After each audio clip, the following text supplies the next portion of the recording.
All right. Welcome to Burning the Backlog. It's been a while, folks.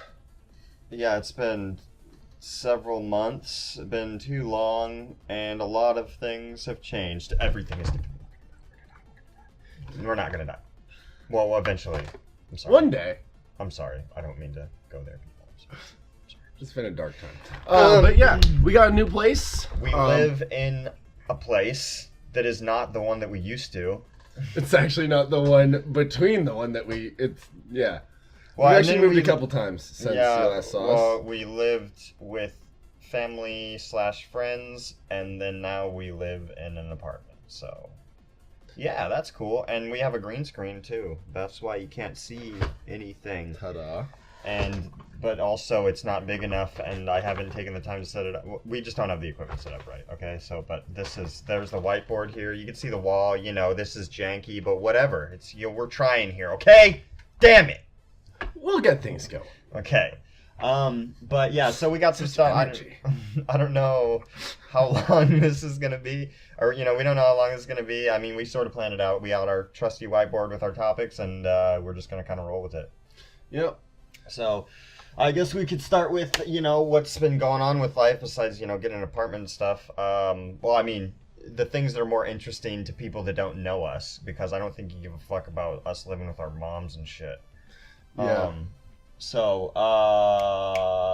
Yeah, let's see, movies and stuff. Holiday movie. I mean, it was just the holiday. Yep. Oh, also, Happy New Year. Yes, it is the 2nd of January. We are in 2019 now. At the time of recording. Hopefully I don't upload this in like 4 days and you're like, what the fuck are you talking about, dude? I'll try to upload it soon or whatever. But anyway, yeah, so, yeah, we watched some holiday movies, and those are pretty cool, Jingle All the Way. Always. Yeah, that's a classic. That's one of my go-tos for that. It's a classic, but rewatching it definitely I guess it might not be a classic by some people's terms.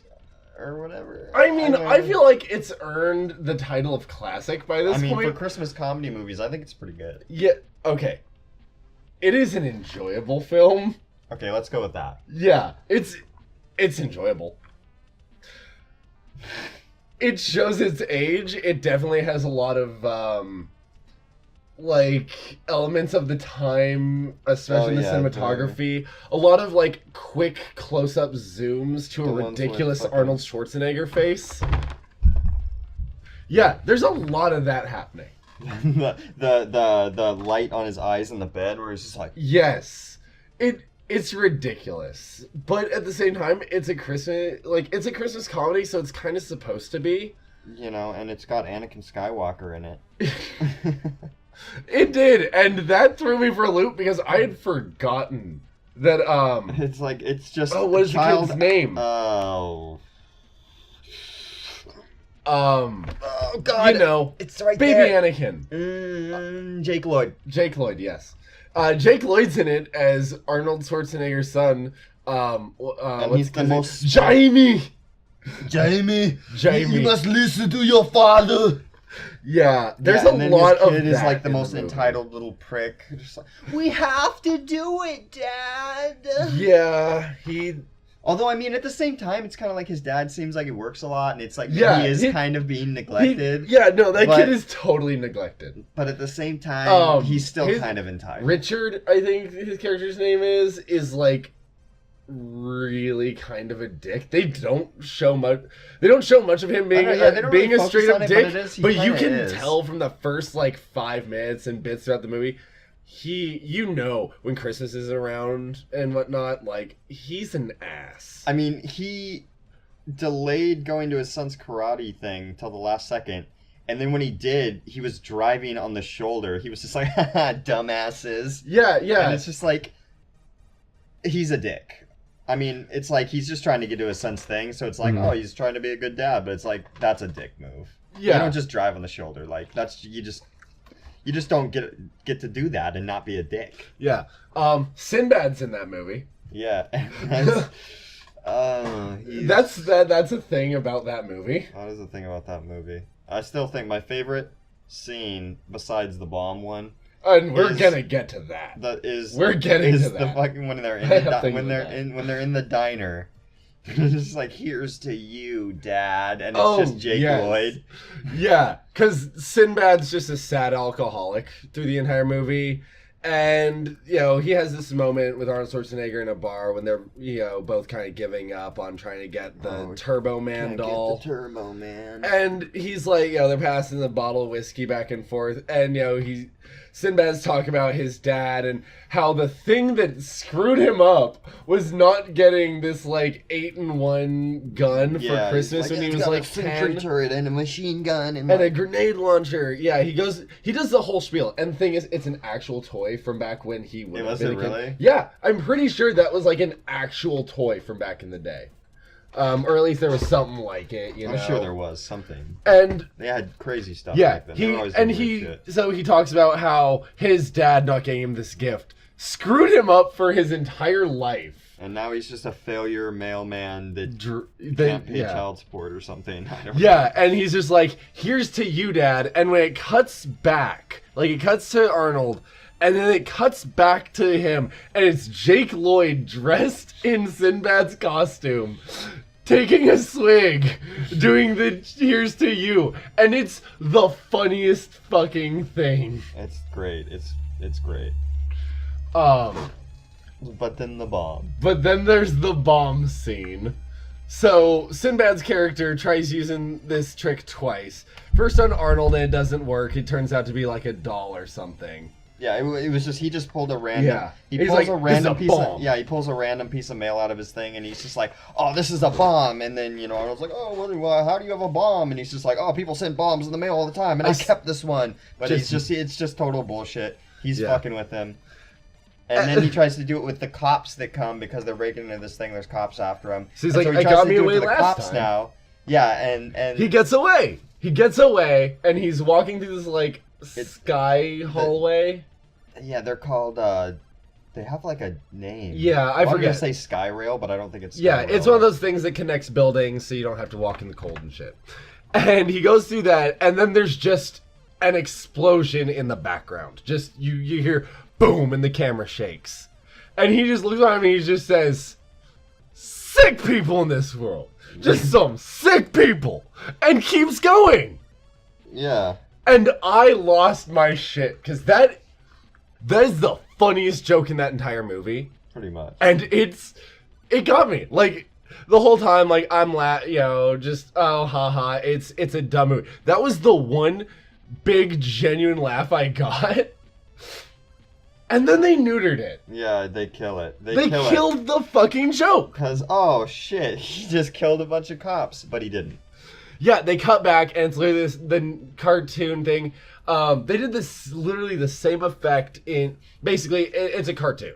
He blows up, he's got smoke on and ash on his face. His hair's all standing up, and it's just like, whoa. It's the same thing that happens in, like, Home Alone 3. Yeah. Yeah, to one of the terror... I kind of want to talk about that, even though we didn't watch that. Did you ever watch Home Alone 3? Speaking of weird, no, I haven't. Violent kids movies, we'll have to watch that one. Even though it's past the holiday season, but screw it. I mean, Home Alone 3 is fucking great. Home Alone and all that stuff. I mean, there's no Macaulay Culkin. Well, I understand that. Okay.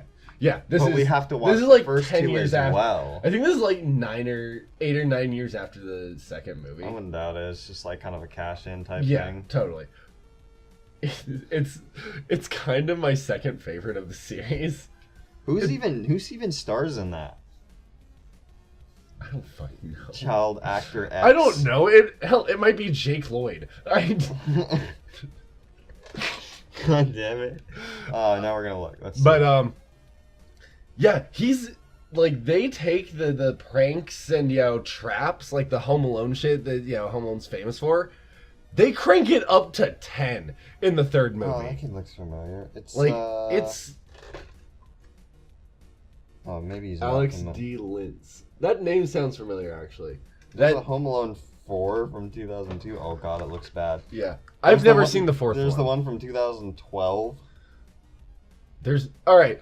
We're not gonna get into those right now. We're derailing. But in one of our upcomings, we're going to do a section on the Home Alone series because... We will. I feel like we need to. But yeah, so we watched Jingle All the Way, a couple other Christmas movies. Yeah, okay, so Jingle All the Way, it's cool. That's good. Probably one of my favorites that we watched. Yeah, just the ending scene is crazy. He's in the fucking... They had to have a giant set piece. You know, but... So that movie's great. But then we also watched... What the fuck is it called? Deck the Halls. Deck the Halls with Danny DeVito. And Matthew Broderick. Oh, that's a weird matchup. Like, can we agree on that? That's a weird matchup. Like, I don't know. Anybody's weird with Danny DeVito, but Danny DeVito just does his Danny DeVito thing. I don't know. Danny DeVito, Arnold Schwarzenegger movie, twins. I've heard of that. I've never seen it. They play fucking twins. I've heard of that, but I've never seen it. All right, but again, we'll just add that to the list of movies we need to watch. Of course, you know anything with Danny DeVito or Arnold. Two of our favorites. But yeah, that movie was, I don't know, I think it didn't turn out being too bad. No, it had its dumb moments. Again, it showed its age.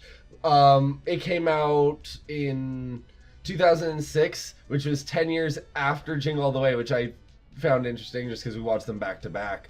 And it was actually really interesting to see what had changed in Christmas comedies and what remained in the span of 10 years. Yeah. They got raunchier. Yeah, that's for sure.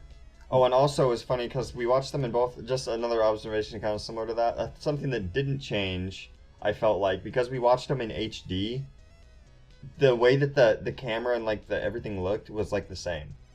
Yeah. It was weird. It was like they were like, it wasn't like you could take like different, like, if you took any like undefining clips from them, you couldn't really tell that they were from a different, like, one was filmed 10 years earlier than the other one. You know what I mean?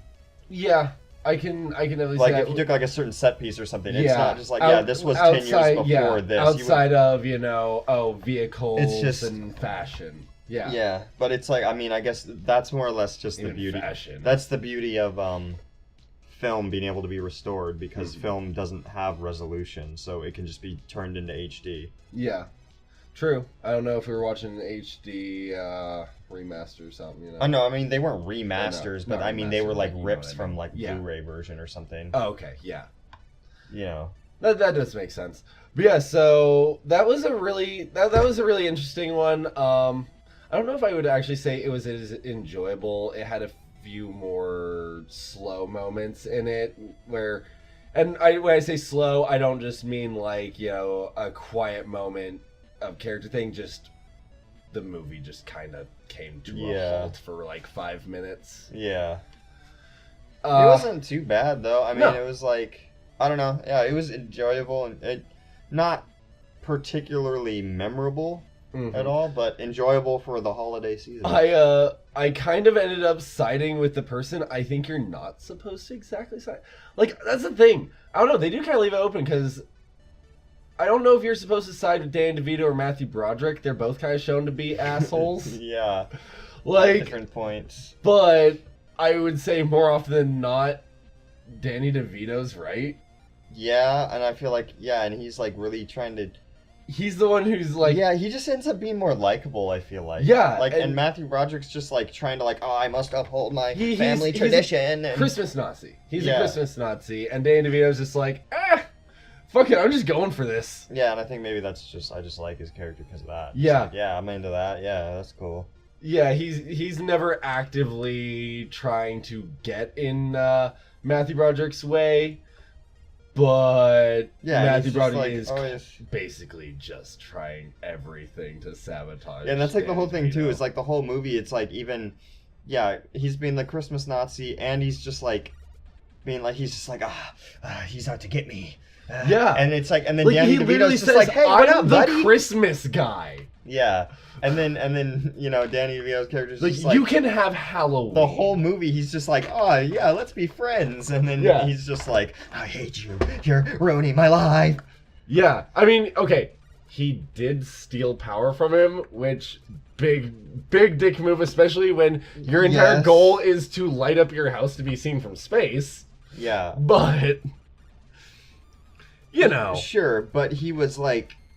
genuinely nice. And honestly, by the time he did really that, showed any malice towards him. And by the point he did that, he was already on the slippery slope to madness. Yeah. Because that is another thing. His character is losing it. Like, they don't focus on that fact. If you're actually paying attention to his character, he is a very sad, hurt man. And he is kind of, like, his whole Christmas stunt is a cry for help. And I mean, it ended up working, but it was a cry for help. He was kind of going insane there. He pawned, like, a Price's Family heirloom for this. He's like... Well, cutting down trees in his yard, just like, but it made sense. I can't block the light. He's trying to make something of his life. He feels incomplete, and he's going to extremes, but that's probably going on for a long time. And for that reason, it's like, oh, this movie actually has like a decent message going on. Yeah, I would say of the two, it probably had the better message.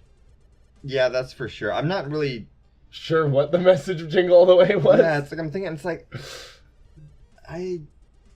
the message of Jingle All the Way was ends up just like make as much money as you can at the box office. Well, it's just like at the end, I just feel like it ends up just being some super generic, like non-genuine message, really. Like maybe not. No, it's not genuine. It's really not. Yeah, but it's just like, I don't know, the movie's just like some weird Arnold Schwarzenegger Family Man thing, and then all of a sudden they just like throw something in at the end. It's like, it's Christmas or something, so love your family or some shit. Fuck. Yeah. I don't know. And then like his son gives the Turbo Man kid the doll to Sinbad, and it's just like, oh, be thankful. Here you go, you can give this to your kid when it's like, be thankful, the most generic thing, like be thankful for what you have and shit like that. Yeah, exactly. It's Family, just like, okay, typical everything. shit. And then, the Deck the Halls is like, Danny DeVito's like life is falling apart, and he's like trying to make something of himself because like he's like in a sad and they're place. Like, Christmas can be something small. It doesn't have to be. Yeah, it doesn't have to be this big thing. But so that's pretty. That's pretty good. Yeah. But we also nice slice of mid-2000s comedy. And then we also watched Bad Santa. Oh yes. And I haven't watched that one in a long time. Well, I never watched. That was actually the first Deck the Halls time I had seen it. Was it? Yeah, I had actually never seen it. I didn't actually get to the end. I've seen that movie several times. But I enjoyed the first half immensely. Yeah, I mean, I don't have a whole ton to say about it. I just I think it's great. Like rewatching it. That role was made for Billy. I mean, it totally was. Yeah. I mean, I don't know if he had any part in writing it, but he was totally that was him. Yeah. It's just that movie's just oh, that's Billy Bob Thornton if he wasn't an actor. Yeah. Basically, and like I said, I don't have a whole lot to say about it besides or you if you lost your will to live. Yeah, pretty much. Like him sitting there. I'm getting real derailed in what I was gonna say. Well, basically, just that it's a good movie. Watch it. Mm-hmm. It held up better than I thought, and it was actually pretty funny, and ended up having somewhat of a decent message, I guess. I mean, I guess you didn't see the end, but it did. It ends up I just rewatching it. I was like, oh, this is actually a better movie than I remember. Not that I thought it was bad. Unofficially adopting Merman or. Sort of, yeah, because the girl that he was banging in the movie ends up staying with him. Because he gets arrested at the end, but then all the charges and everything get pushed onto the midget guy, and then he ends up becoming a counselor or something for aggressive cops or something because they shoot him. Oh, okay. Because the kid asks for a a pink elephant or something, mm-hmm. and he goes and he gets the pink elephant, but then the cops are after them, they're catching on because that's while they're robbing the place, and then he's running from them, and when he drives to the house and they're chasing him car, and then he's running up to the door and they blast him 8 times, and he's just on the ground crawling to the door bleeding out, and then and then it was a thing where they were all the charges got pushed on the other guy, and then you shouldn't have shot him, mm-hmm. and it's he becomes he becomes a counselor, and he goes around and teaches cops I don't know. Yeah, not to violently shoot people. Yeah, it was I don't know, it's cop sensitivity training or something. I don't know. But it's the end of the movie is it shows oh, the kid's getting taken care of by the lady, and then Billy Bob Thornton's character is like, just like, he's like, yeah, I'm in the hospital, I'll be out soon, and then I haven't seen the second one, so I don't know after that, but yeah, it's pretty funny. Just Billy Bob Thornton sitting there like eating in the food court, and people are like, oh, hey, Santa, and he's just like, can't you see him on my fucking break? It's great. You know, he's like walking through the parking lot drinking, and he fucking chucks a fucking bottle, and it just like smashes somebody's windshield. It's great. It's fucking fantastic. Bernie Mac's in it. The little bit of him that I saw. Him just like sitting there, just like, we definitely lost a great talent when we lost Bernie Mac. His character is great in that movie too. Such a great fucking actor and just a comedic presence. Yeah. Like, I did not realize until I watched that. Yeah. Like, I've always liked Bernie Mac, but it was watching that and, you know, him being on song, I'm like, dang, I really, really miss Bernie Mac. Yeah. And like his character is great in that too. It's like for like a good chunk of the movie, they're like kind of playing him like he's a villain, but then he's like not. Or at least, like, he's not, like, an antagonist, really. Because it's like him trying to go around and figure out what the hell is going on with those guys. Like, the Billy Bob Thornton and, I don't even remember his name, the fucking midget guy. But he's, like, trying to figure out what they're doing or whatever. Like, he's onto them. And then he just reveals that, like, he knows what they're doing. And he just wants a piece of it. And he's just like, yeah, I want in. He's not even, like, trying to fuck with them. He's just like, I just want to get some of this money and get the fuck out. I hate this job. Yeah, he's like, fuck this. And he's like, you know, up in his office, like, smoking, just like, yeah, I'm trying to get that money. And then the midget guy kills him. Oh, damn. Yeah, he, like, runs him over. Fuck! No! I can't watch Bernie Mac die a second time. But, not that I was there. yeah, it's a great movie. And, you know, I spoiled the whole thing, so it's cool. But watch it, because it's great. Watched Accepted. Yeah, we watched that like a while ago. We found, you know, a Goodwill run. Something we like early to do. 2000s comedy movies. That's one we watched recently. One of the things we like to do is we go to Goodwill. There's one like right down the street. You could from just us. stop right there. Just like that's the thing we like to do is go to Goodwill. Well, yes, but one of the great things about Goodwill is old random 2000s movies or older, you know. Well, everyone, you know, they're you know, they grow up, they're like, I bought this on Blu-ray. I have Amazon Prime now, you know, blah, they blah, throw blah. it to Goodwill, grandma dies, throw it to Goodwill, you know. Yeah, grandma's copy of Accepted. Whatever. Dude, you know, there's... I know, I'm just... Yeah. But, so you can buy 4 DVDs for $10. And we'll go there. Usually I don't walk out without buying 4 DVDs. Yeah. And one of the ones is Accepted, which I don't think I ever saw like fully unedited because I think I mostly watched it on Comedy Central and when they would air it like, never seen late it at before. night. And so yeah, but you know, it's one of what's his name's first movies. Jonah Hill. Yes. He's not a huge character. Yeah, he's not. I mean, he's definitely secondary. Yeah, but that was a really good movie. I thoroughly enjoyed that. I had forgotten how good it was. Yeah, it's just like, yeah, it seems like, especially like watching the beginning and stuff, or I mean, I guess really just the whole movie. The whole movie plays like an extended trailer. Like the way the cuts and the music are, it feels like a trailer. But then it's not that bad because like it's actually ends up being pretty funny and has like a really good message, like a really good message actually. Yeah, one that more films need to have, and yeah, it's one that I think aligns with both of our views. It's a college movie. One of the things is like it looks like it's just gonna be an American Pie wannabe. Dumb, people pooping on each other and doing dumb things. And yeah, what it is basically, you know, this kid, he's smart, you know, but he's an underachiever. He likes, you know, pull pranks and, you know, he you know, underhanded, does, you know, whatnot to get around things, you know. Yeah. And, you know, he always finds a way to talk himself out of a situation. Well, he doesn't get accepted to any colleges because he, you know, kind of screwed around. And so... And his father finds that unacceptable. Yeah, his Utterly dad unacceptable. is militantly pro-college, like, he's just like, if you don't go to college, you're a fucking failure, and your life's gonna suck, and you're a piece of shit. Yeah, that's pretty much. I have no son level he's shit. Just like, I will disown you, and get out of here. Yeah, so he sets up a little scheme with Jonah Hill.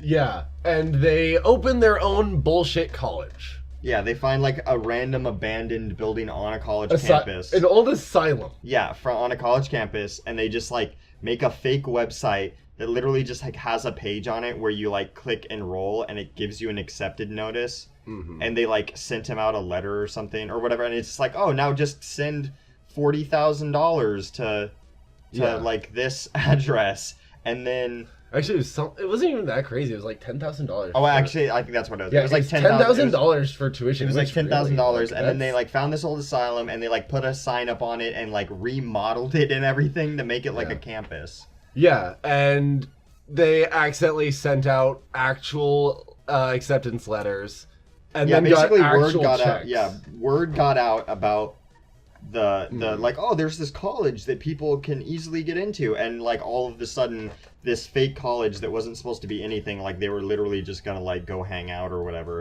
and blow all their parents' money. Like a bunch of kids end up showing up, and they have like a pile of checks from all their parents. They're all clearing, and they're like, oh god, and then they're like, guys, we don't have a real college. But then they just kind of start improvising the whole college. And they're like, oh, they just like go off this like philosophy, like, oh, we don't just teach you things that you should learn. We teach you what you want to learn. Yeah. And we teach it like in really hands-on ways, and like students are the teachers and stuff like that. Yeah, there's no faculty. It's all like student teachers.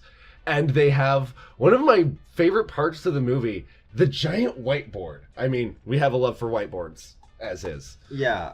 Yeah, they have a giant whiteboard on a wall, and then they literally just had everybody, like, the whole... Every student writes what they want. Yeah, what they wanted, like, what they wanted to learn, or whatever. And that becomes people a class. Just, like, whatever you want. People are, like, skateboarding, or fucking, you know...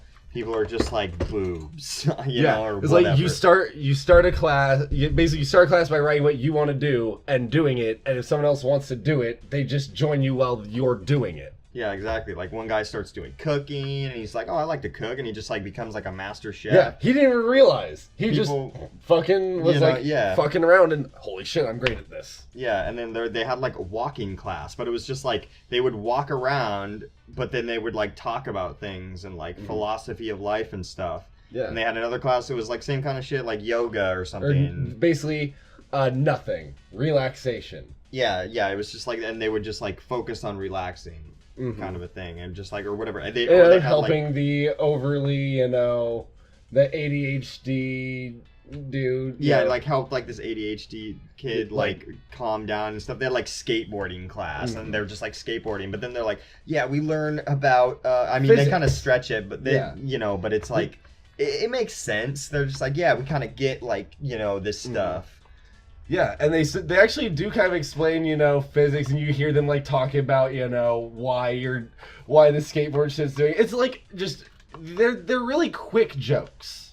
Yeah. And it's like when they're going through that part of the movie, because those things are really in the background, but it really does help the movie flesh itself out. Yeah, and make you like kind of realize that maybe there's something more here. Yeah, and of course, then it turns into your. It goes exactly where you would think it would go. There's another college that wants that ground and whatnot, and they want these oh my, these ruffians, gone and whatnot.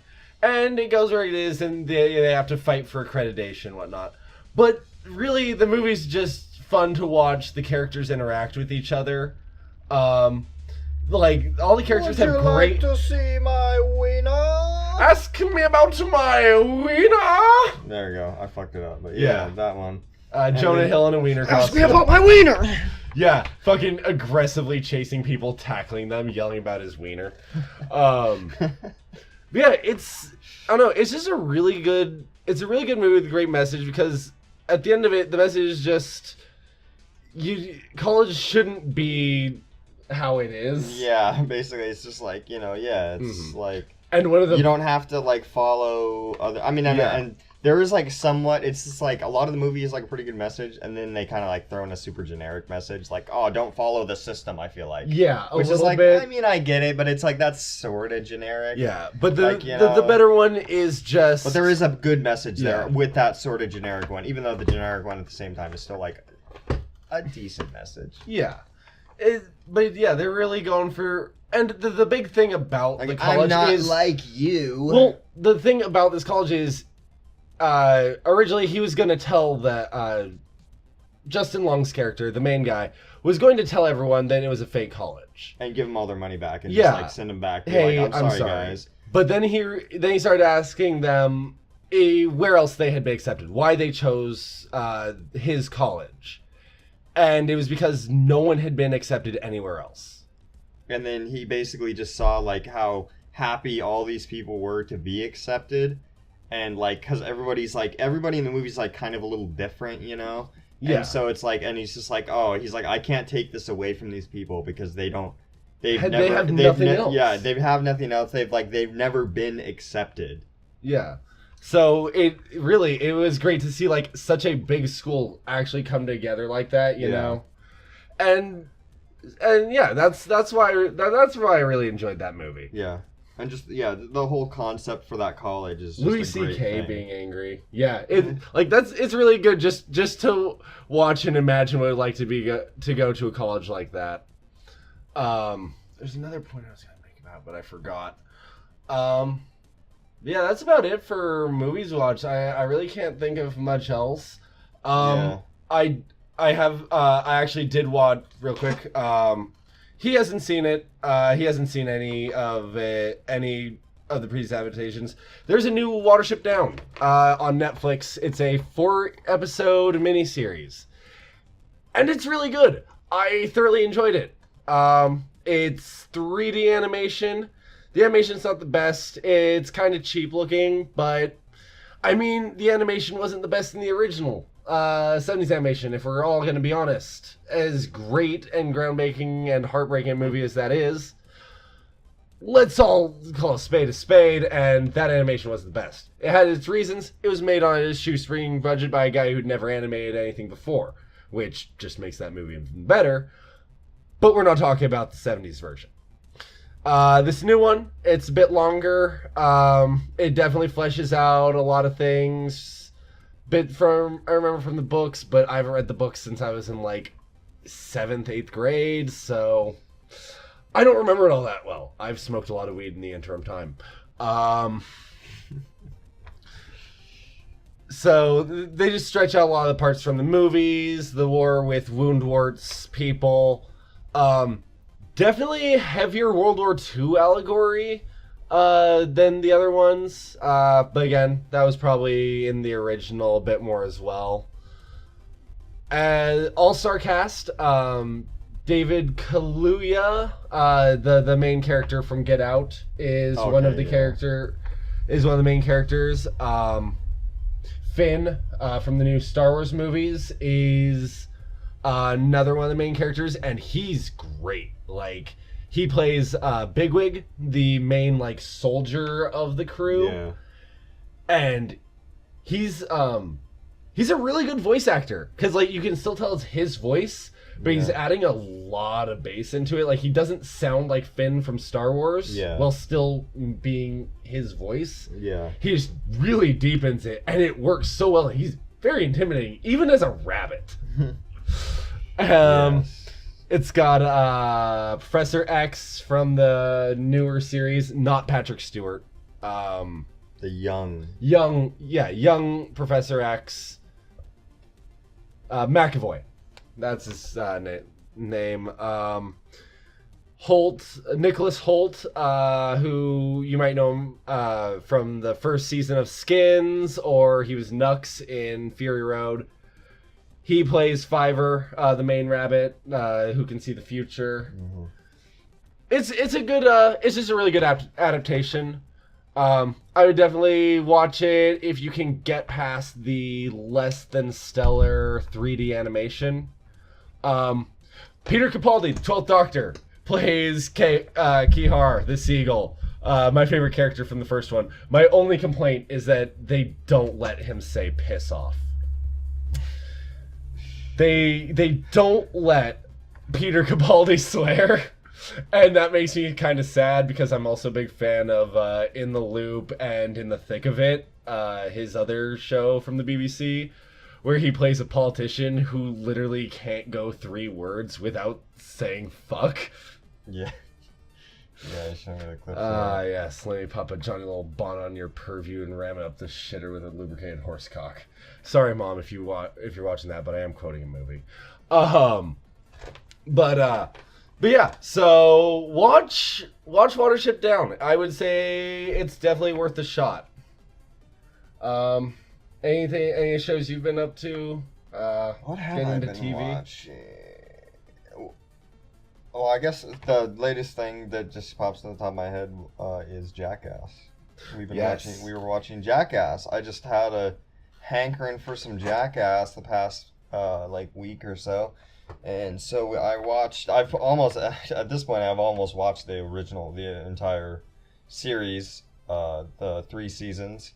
It's kind of crazy that the show wasn't, I mean, I guess it makes sense, but it's kind of crazy, like, the show wasn't on for that long. It wasn't on for that long. There's not really, like, a whole lot. Like, there's only 3 seasons, and they got like 10 episodes or something, 20-minute episodes. Yeah, but the impact, 30-something episodes, they left an impact. Yeah, that impact is deep. Yeah, I mean, I know both of us were personally affected by Jackass. And as dumb as that show... We had a show back in the day. We did exactly what they said not to do. Yeah. We had a show back in the day, Jackass Jr. I grabbed Dad's camera and we fucking went out into the alleyway in the back and fucking threw ourselves in shopping carts and shit. Yeah. Definitely riding bikes off of shitty ramps. Yeah. Just it was bad and cringeworthy and it was bad and we feel bad. Yeah. We'll probably show you people sometime, if we ever feel shameless. Yeah. Maybe. If you guys want us to, again, let us know in the comments if you want to see some cringe. Yeah, if you want to see us when we're like 10 years old. Yeah. Like, riding and acting badly because we were pussies and didn't actually hurt ourselves. Yeah. There were a few times that maybe a little bit, but nothing Jackass level. But yeah, like it had its impact. Like it did have kids out running around in shopping carts. At least two. And I'm sure more because that shows it's influential and it's great and it's like weird like how it's like it's almost like the Trailer Park Boys thing where it's like it's so dumb. Timeless? No, it's dumb, but it's smart. Yeah. And it's like, oh, these dudes just like, running into things and walking around and being dumbasses. It is a lot smarter than people give it credit for. And it's like, but the way just like the cutting is and just like the shots and like the way that it's put together and everything is really well done. Yeah, I would say like they had some very good, very inspired, just people who loved film behind the cameras. Like people who really, like, as much as the Jackass crew loved doing stunts and adrenaline junkie shit and just, putting together these elaborate stunts and everything. Stunts and pranks and shit. The people behind the camera loved setting up beautiful shots and finding the best way to record a bunch of idiots be idiots. Yeah, and it's great for that. Yeah. It's great for that. And the editing. Just overall, the editing and the music, editing has its own sense of humor. Yeah. Because, like you were telling me, there's like a 10-second clip between, two stunt segments. Because they always have, like, their main stunts, and then they'll do, like, a couple of just, like, random, really quick things. Like, fucking, they'll just have, like, Ryan running around, like, naked in the street, like, splashing in puddles. Or there was one where it was literally just, they were filming a pig, like, walking around and they were focusing on its ball sack because it was massive. And that was it. It was just, and it was like a 15-second clip, and that's all it was just this interspliced between two of their larger prank segments. Yeah. And it's like, I don't know. That's fucking great. I actually, and I don't know, some people might take issue with this. I know Modessa said she wasn't sure exactly how she felt about that, but I would say that they might have perfected physical humor. The Three Stooges definitely set the template for most of slapstick. For most of slapstick.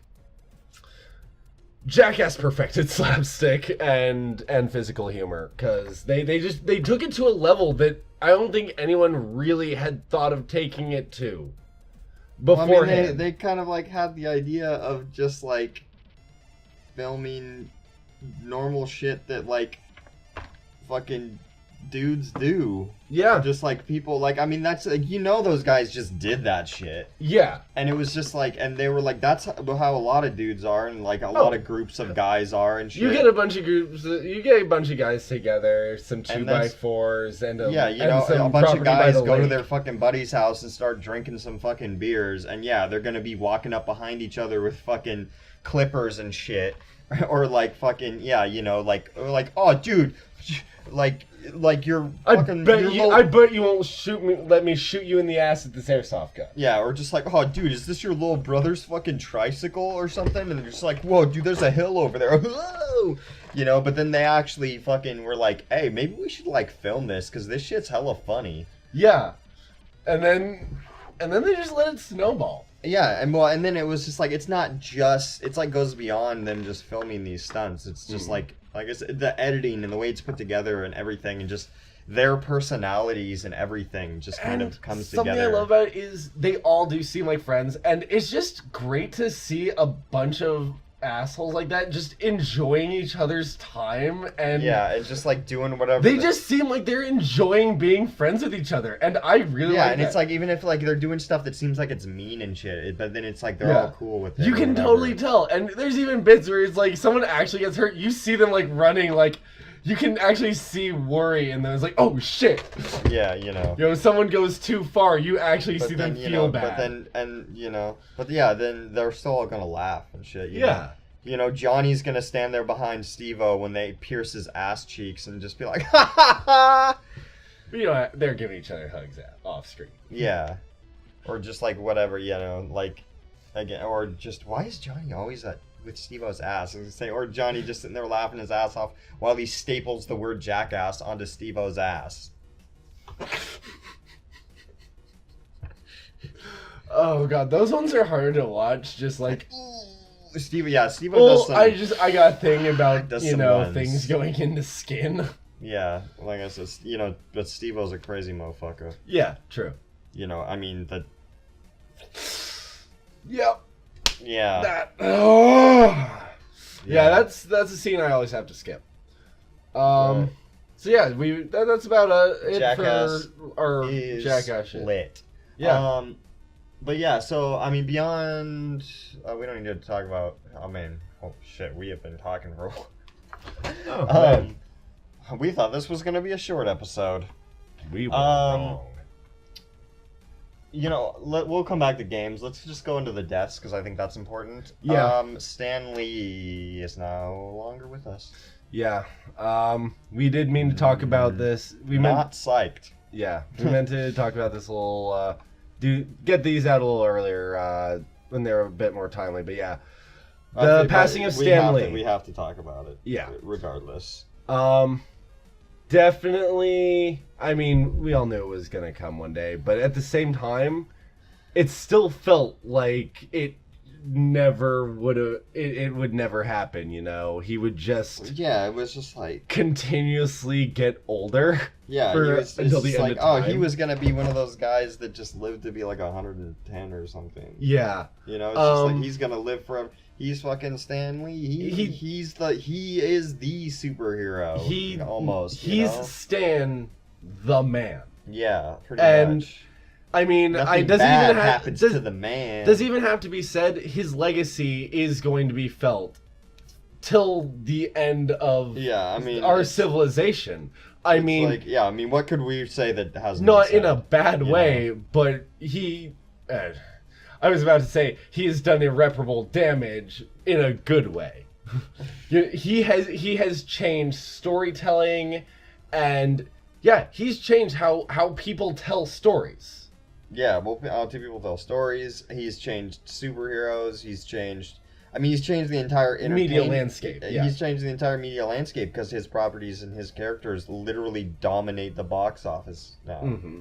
You know, his characters and his creations are cinema now. Basically, they're cinema. They're American culture. All of their movies. They're not just cinema. They're American culture. Yeah, he has woven himself into the fabric of our culture. Yeah, and his movies or whatever, they make billions or whatever. You know, they make so much money, and Disney's just like, but it's just corporate greed aside. It makes me happy thinking that his 200 years in the future, that you will still be able to go to just about any child, at least in America, and ask them who Spider-Man is. Yeah, for sure. I'd say that's probably fact. Yeah. There's no way that they just... Everybody's always going to know who Spider-Man is, Iron Man, Captain America, Hulk, fucking all those guys, and they'll probably know who Stan Lee is. I mean, obviously... He's going to be taught, like, in 50 years, literature classes will talk about Stan Lee like we talk about Faulkner. Shit, I wouldn't doubt if there's probably classes in colleges already talking about him. Was before he even died. I mean, yes, but I mean... even more like Shakespeare. Yeah, like high school. Like all right, we talked about Shakespeare, but before we go into Thoreau, you don't get into Thoreau till college usually, but whatever. We're gonna talk about Stan Lee. Yeah.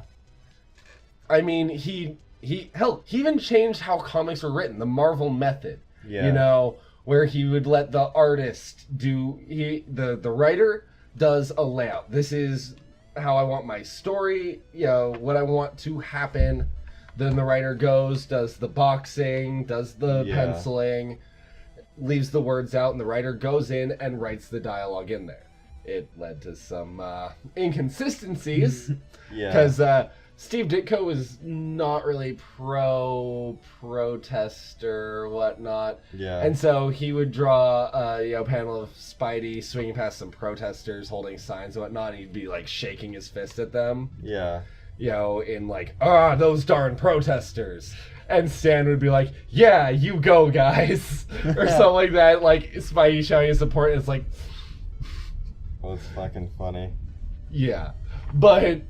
It really helped, like, having that template helped Marvel boom the way it did. Put out books the way it did.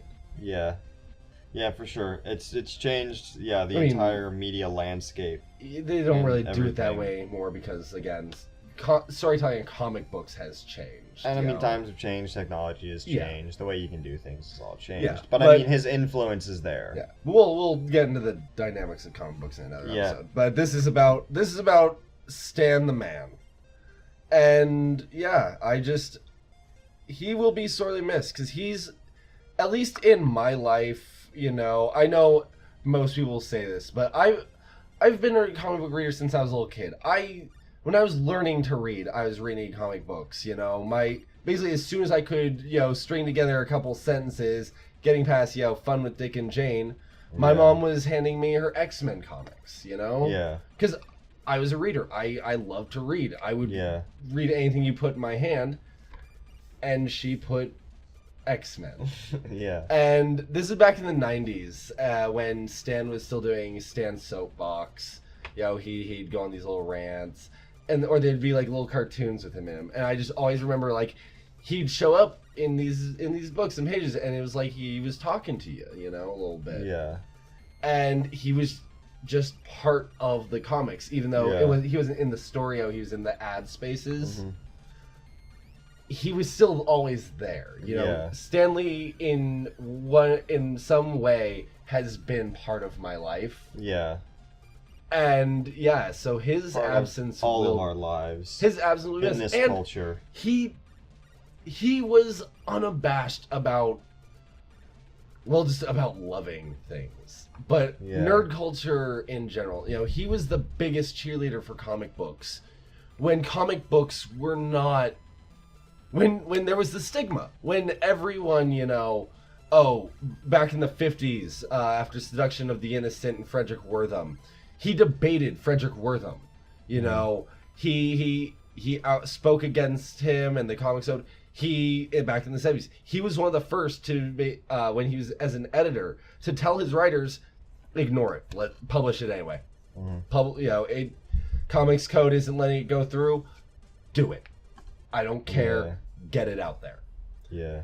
And then, you know, in the digital age, you know, he going to cons like he did, just interacting with the fans because he loved fandom and saw that, you know, no matter if it was Marvel or My Little Pony or what it was, that these things, these conventions and these fandoms were beautiful. He saw them as beautiful because it was just bringing people from all over the world, all walks of life, into one place to just share their love for this one, be it weird thing. Yeah. And he loved it, and he did to his dying day. Yeah, he spread the love and the influence in all of our lives, and just of creativity. Be young, stay young, and you know, stay young-minded, and you know, and we can all can all make something great. Yeah, we can all make something great. We can all be great, and we can all have fun and enjoy. Yeah, you know. And if we're on the topic of Stan Lee, because I don't think many people know this, I would also like to give love to Joan Lee, his late wife, who passed away. I can't remember. It was sometime in 2017, I believe, or maybe early 2018. But I think it was 2017 or something. Marvel, and because Marvel did basically save comic books back in the day, it really brought life back into them. People will debate that, but I would still say yes. But at least Marvel-wise, it owes everything to Joan, because Stan Lee was about to quit, or thought he was gonna be fired. He wasn't enjoying his job. He was gonna quit, and she said, "Okay, you're gonna quit. You're not happy there because they're not letting you write what you want to write. How about before you do, you write the book you want to write? What do you want to put out for Marvel?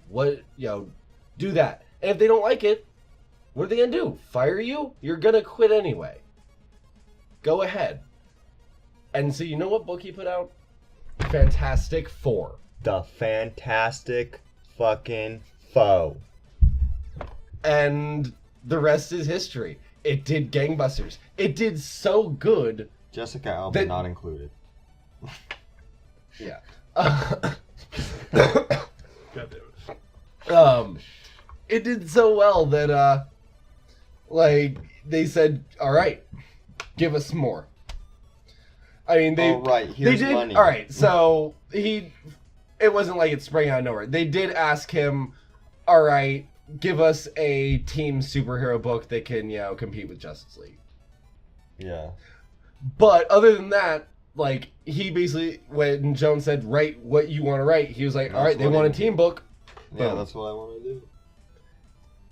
And and then a year later, Spider-Man. A year later that year, Hulk. After that, Iron Man. Yeah.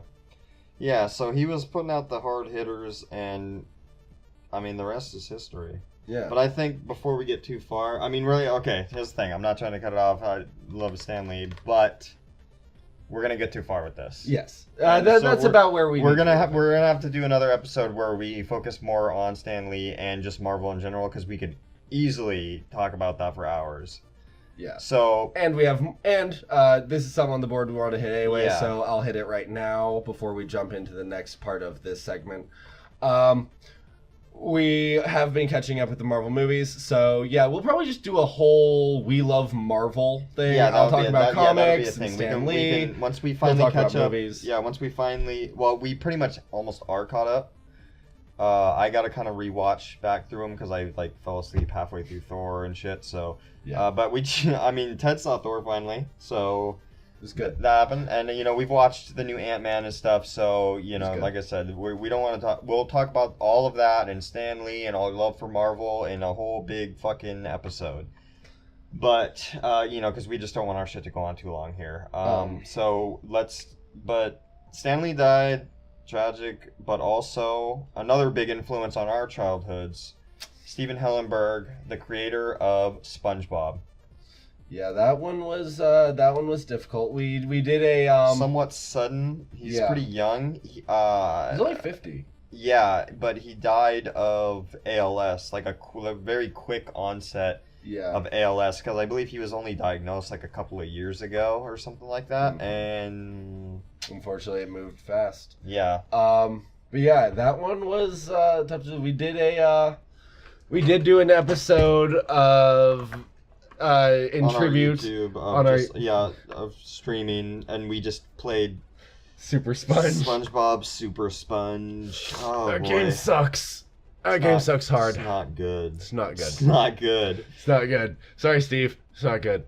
But I don't think we can't blame Steve for that. Yeah. But we were just like, we got to do something. We've been talking about playing it, and we I had a history with it. Good. I had a long history. With that game anyway. He had to come back and he had to try to give it a shot in adulthood, and oh man, it's still bad. It's still very bad. But yeah, Steven Hillenburg. SpongeBob, those first 3 or 4 seasons. Yeah, and that's another SpongeBob. thing is that within the last few months, we rewatched those first few seasons of SpongeBob, especially right after he passed. We and right after we watched that, we watched even more SpongeBob, and it's those first 3-4 seasons especially hold up to a surprising degree. They hold up really well. The humor comes through. It's not dumb kiddie shit. It's good shit. Honestly, I would say it definitely reminiscent of the Animaniacs, Very bit. Much. Very but similar. I would also say even classic Looney Tunes. Oh yeah. Just in the way the animation is. Yeah, it doesn't get so wacky and zany. One of the things that I love is, and I don't know if notice them do it too much anymore, maybe every once in a while, but when a character moves really fast or gets pulled, they leave the bubbles in their shape. That felt very Looney Tunes. Definitely. The animation, first season episodes. The animation for SpongeBob was great, and those little touches like that were amazing, were awesome. The snap and elasticity of their characters back then. It wasn't limitless SpongeBob can be now, where it's the stretch had limits and it had snap to it. You know, it felt very fluid but solid at the same time, and just the animation flows well. Writing aside, and even though that was Steve's part, the animation in those first SpongeBob seasons is phenomenal. Yeah, it's great, especially for that time too. Just a kid's animation. Yeah, and it's just the animation. That was great, a lazy age.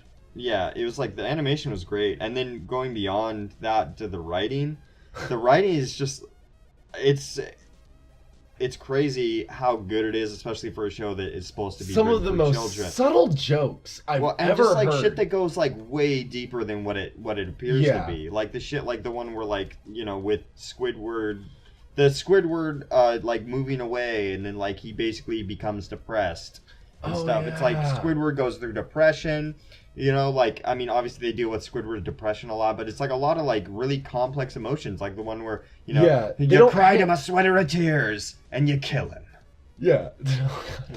Like, that's probably my favorite joke. The whole episode is just like an internal conflict with Squidward about like, and like, you know, like feeling bad about, he's just like, I just killed this guy. Yeah. He's like he's just like, I didn't mean to kill him. He's like, I don't, you know, he's just basically like, him dealing with manslaughter. Just like, you know, he coming to terms with his feelings. Like, do I actually hate SpongeBob? I don't think I hate him. Not enough to kill him. Yeah, well, yeah, definitely not enough to kill him. And it's just, and then, you know, and he cries. He thinks he kills him, and he fucking breaks down. Oh God. Like, it's crazy, like that kind of shit. It's like, it's just like, wow, but you're a kid and you think that shit's funny, but then it's like, you look at it now and you're like, it is still funny. I guess those things are still like, there. God damn, dude. Those things are still there in the new stuff. It's just they've lost all subtlety. Well, it's they like some hammer other people shit in and throw it in your face. It's like there's still bits of good SpongeBob like in newer stuff, but it's just like a lot of people observe the newer stuff has just really lost some of the the original season's dynamic, where it's not basically SpongeBob was an adult that acted like a child, and now he's just a child. It's Flanderization through and through. Pretty much. The characters start to fold in on themselves. Squidward was an adult, like dealing with adult things, and now he's like just like now he's literally just an angry, cynical stick in the mud. Yeah, where he used to just be, he used to be an adult dealing with adult problems. And who didn't have time for, you know... kitty shit, but then, like, those things would come through and he'd be like, oh, maybe it is, you know, like... There was a thing here, you know? Yeah, like the imagination episode and all that stuff, and like... Although, I don't know if he's using his imagination so much as he lost his goddamn mind. But, sometimes. But we like... I mean, in that... episode. No, yeah, for sure. I think he's having a little too much fun in there. Yeah, no, SpongeBob is I mean, we could probably make a whole episode on SpongeBob alone as well. But his like Steven Hillenburg's creative force in that, it was definitely felt in those early seasons, and I think it's definitely felt when he took a step back from it. Yeah, I mean, it echoed, and the show was able to retain it for some time, but not for long. Yeah, I mean, definitely not. But it's still not when you have such a creative force like that. Not when you have you know, once you lose that, you can try for a while, and you might succeed for a while to keep it up, but eventually you will run out of your own. You'll run out of their steam, and you'll only those other people that started writing it, you know, they weren't Steven. So and that's just what it is. I mean, they knew what Steven would probably do, but they weren't Steven. They didn't have what he had. And I mean, what can you say about SpongeBob? It's one of the most influential animated programs in the past fucking 30 or more years, you know. Really. I mean, I'd say it's just as impactful as Looney Tunes. Yeah. Really. And I mean, and it's modern, and it's still running. It's been running since, when did it start? 99? 1999. SpongeBob is 20 years old this year. And it's still running. And he still doesn't have his boating license. He still doesn't have his boating license, yeah. But yeah, and I mean, I don't know if the number is still true, but like SpongeBob is so big, or what at least was so big at some point within the recent years, that SpongeBob, like marketing, or not marketing, but like their like merchandise and just like ad revenue and shit like that, SpongeBob made up 5% of Viacom, the company that owns its total income over all of its...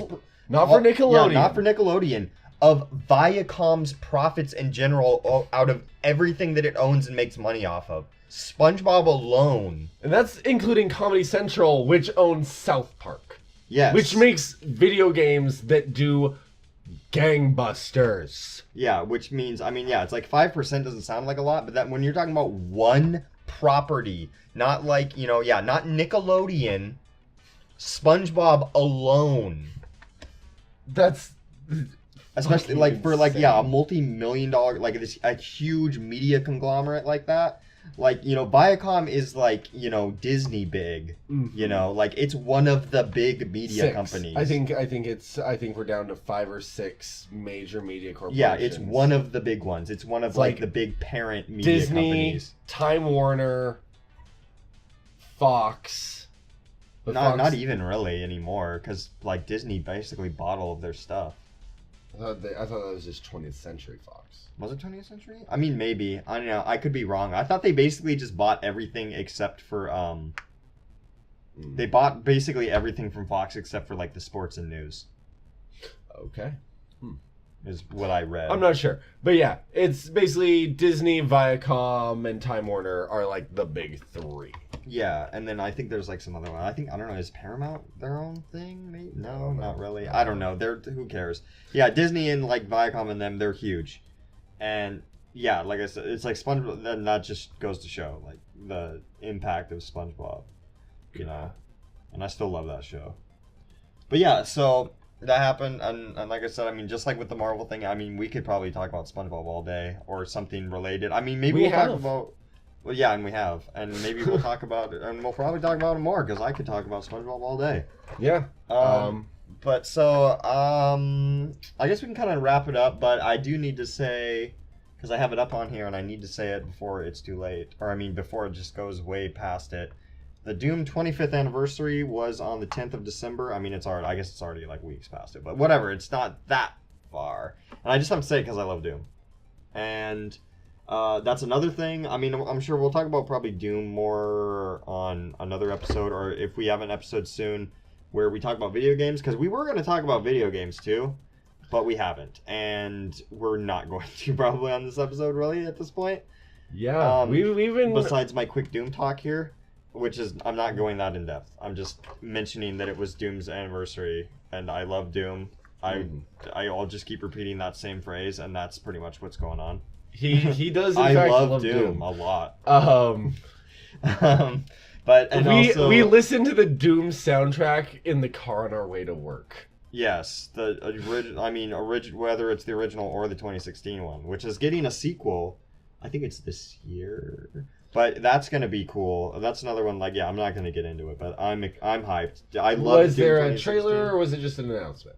There is a trailer, which I have not watched. Okay. Well, we'll watch that trailer, and we'll talk about that trailer on the next one when we'll talk about the games we've been catching up to. So let's just call this one part 1 of the return of Burning the Backlog. Yeah, and we'll probably just put out another episode like fairly soon after this one, just because we have so much on our minds to talk about. Obviously, like since this ended up being a longer than usual episode when we thought it was going to be like a 30-minute episode. Whoops! But yeah, so like, you know, content coming. We'll be talking about all that stuff more. Yeah, stay tuned. And, you know, follow us on everything. We have I don't know if we even had any of that stuff set up last time we did a podcast, but we have Twitter at... Burning, I think it's Backlog Burning on Twitter for some reason. I think that Burning the Backlog was taken. Let me make sure so I'm giving you the right Twitter handle here. Because we have Twitter, we have Facebook, that's just going to be Burning the Backlog. I think we did have that one set up. Yeah, we did have the Facebook set up. So, you know, follow us on Facebook, follow us on Twitter, you can follow us on Instagram. Subscribe here on YouTube. And it is, I say here on YouTube because I'm like watching my video feed right now. You could be listening to this on Podbean or something. On YouTube, you can subscribe to us. Yeah, so this is Backlog Burning. All right. At Backlog, that's Twitter. Yeah, and we're also on many other media platforms. Anywhere you can get podcasts, really. Yeah, Stitcher, Google Podcast, which is also Google Play. We're going to put it all up here. Yeah, there's all those different things. Like, subscribe, comment, follow. Tell us we're pretty. Yeah, you know, do things that make us feel good or don't make us feel good and call us pieces of shit, because then we can do flame wars or something. But yeah, so yeah, we're gonna do that. Yeah. Peace out, Girl Scouts.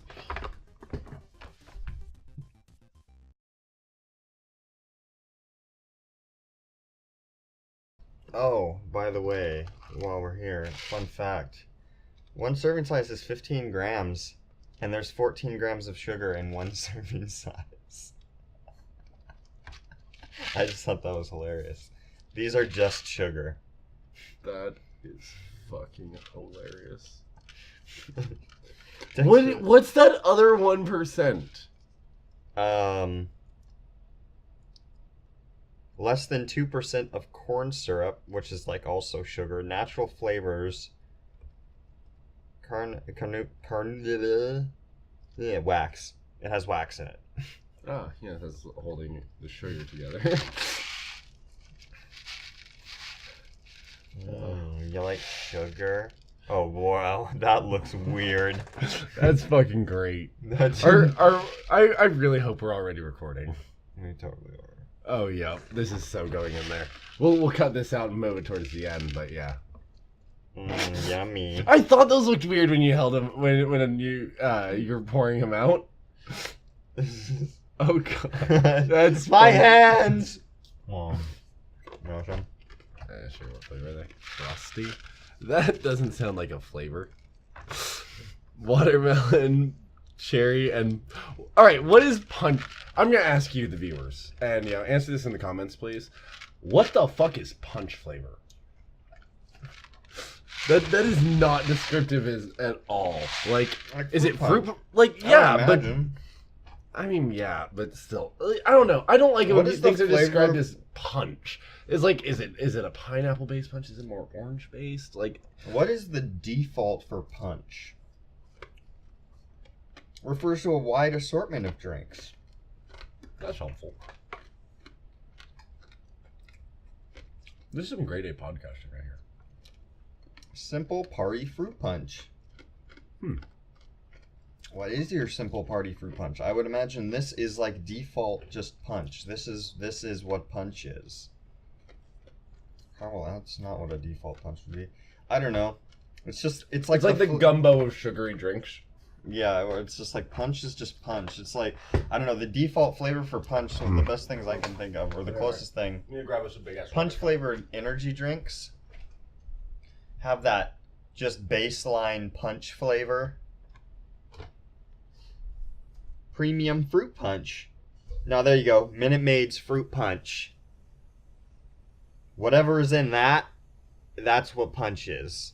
That's what I imagine. When they just say punch, that's what it's going to be. It's going to be the same thing as Minute Maid. If you eat them like you eat runts and not like discern the flavors and just throw them all in, tastes good. Tastes like, sugar fruit. Sugar fruit, yeah. It tastes sweet. That's sweet. I wonder why. Because it's 99% sugar, like actually. Yep. Oh, diddle diddle do, diddle diddle dumpling, my son John. There we go.